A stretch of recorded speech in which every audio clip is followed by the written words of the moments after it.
Casey just touched the badge, and she screamed in terror. She seems to have just traveled to another dimension. In order to verify her suspicion, Kathy put her hand on the badge again. She realized it was real, and then she took it right into her hand. When she got used to it, she stood up. She realized she was in a wheat field.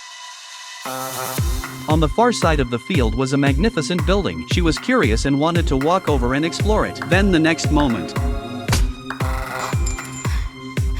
Kathy was struck by a sense of wonder. What had just happened? The man next to her tried to help her pick up her badge, but Kathy stopped him immediately. She was afraid that someone else would find out the secret of the badge. She wrapped it in a gum wrapper. At night, her father came to pick her up. Kathy held out the badge for him to touch, but what she expected didn't happen. Was she the only one who could use the badge? Before she knew it, her father grabbed the badge and confiscated it, because Kathy's behavior made her father feel strange. At night, when her father was asleep, Kathy sneaked into her room and took the badge from the cupboard. When she touched it, she came back to the wheat field. Her curiosity led her to the castle again, and the next moment,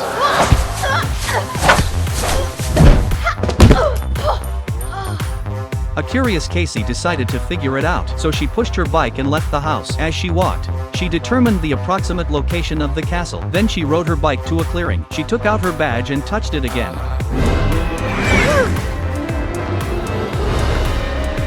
She realized she was inside the castle, and everything around her was science fiction. A swimming pool suspended in midair, trains running in midair, and as she marveled, a team of astronauts in spacesuits were traveling 20 light years away. Curious, Casey immediately wanted to follow them, but then the badge lit up with a countdown. She ran toward the train, but her feet rippled like water. Before she could enter the train, she was back in the real world. Now you run out of power! Back home, Casey decided to find out what the badge was. She and her brother searched the internet for information, and they found a grocery store that had something to do with the medallion. Then Casey followed the address to the store. When the store clerk saw the badge, he asked her how she got it. Casey was shocked by his attitude. Casey turned around and was ready to leave the store, but he pulled out a laser gun and pointed it at her. Casey thought he was joking, because the laser looked like a toy gun. Instead, she fired a shot at the ceiling. Casey was shocked. Suddenly, a metal ball appeared at the clerk's feet, and the next thing you know, they were frozen in glue. Then a little girl jumped in through the window. She came to save Casey. She pulled Casey's hand out of the ball of light. And then she starts taking out the two clerks. The quick girl took out the female clerk in no time. It was only then that Casey realized that the two clerks were robots. The male clerk was still alive and ready to blow himself up. The girl took Casey and left the store at the last moment before the explosion. Finally, the girl punched the car glass and drove Casey out of the scene. Shocked, Casey realized that the girl was also a robot. She immediately slammed on the brakes. She stops the car, opens the door and tries to escape. The girl immediately got out of the car and chased after her. As the driver got out of his car to check on her, Casey took the driver's pickup truck. When the driver went after her, the girl suddenly blinked and sat up. Then she ran fast to catch up with Casey. Casey spotted her in the rearview mirror. He was amazed. Then the girl jumped into the back of the car. Casey slammed on the brakes and slammed the girl into the driver's side. The girl immediately pulled out the keys. Then she ripped the door handle off. Then she told Casey her name was Athena, that she wasn't like those two robots. She's a good person, a recruiter from a parallel world. She gave Casey her last badge. She found Casey to save the parallel world. Now the little girl needed her to find a man named Frank. The next day, the little girl left Casey alone on the side of the road.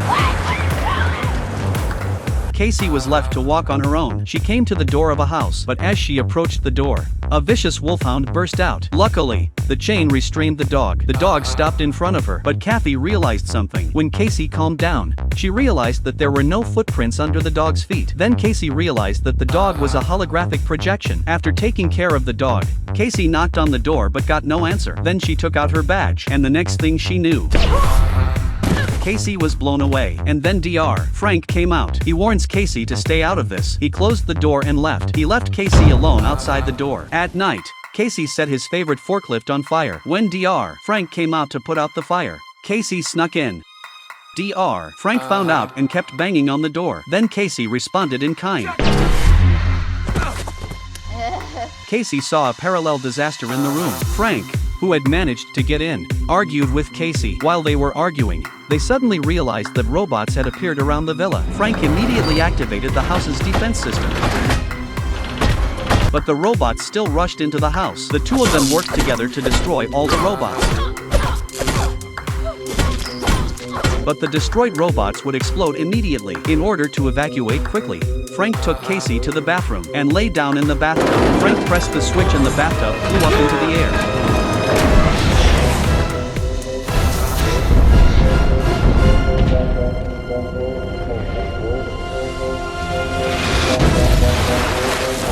He landed in a nearby lake. And Athena found them. Now they had to find a way to get back to the parallel world. Then they went to the top of the pylons. It turned out that there was a rocket to the parallel world hidden at the bottom of the pylons. Frank activated the switch, and the tower began to split down the middle. A huge rocket slowly rose from the ground. That was their transportation to the parallel world.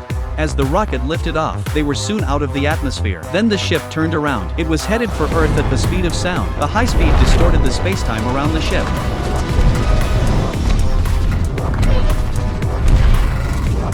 After the violent distortion, the ship finally broke through the space barrier and entered the parallel world. But just after they landed, David, the executive officer of the parallel world, found him. Then he took them to the space-time monitoring tower. Seeing the technology here, Casey asked David why he didn't bring it to Earth. David didn't answer her. He just turned on the predictor. The images inside showed the destruction of mankind. In 58 days, the Earth would be destroyed by mankind. But Casey suddenly realized that something was wrong with the tower. It was amplifying the predicted disasters. It made people believe that the destruction was going to happen, and she strongly advised David to shut down the tower. But David thought Casey was full of shit, and he's going to have them expelled. Just as Frank and David were shaking hands and saying goodbye, Frank took the opportunity to activate the control watch David was wearing. Then Athena pulls a small nuclear bomb from her abdomen and tells Casey to blow up the tower. But just as Casey was about to drop the bomb in, David took control of the elevated platform and it fell. Luckily, Athena's robot saved Casey.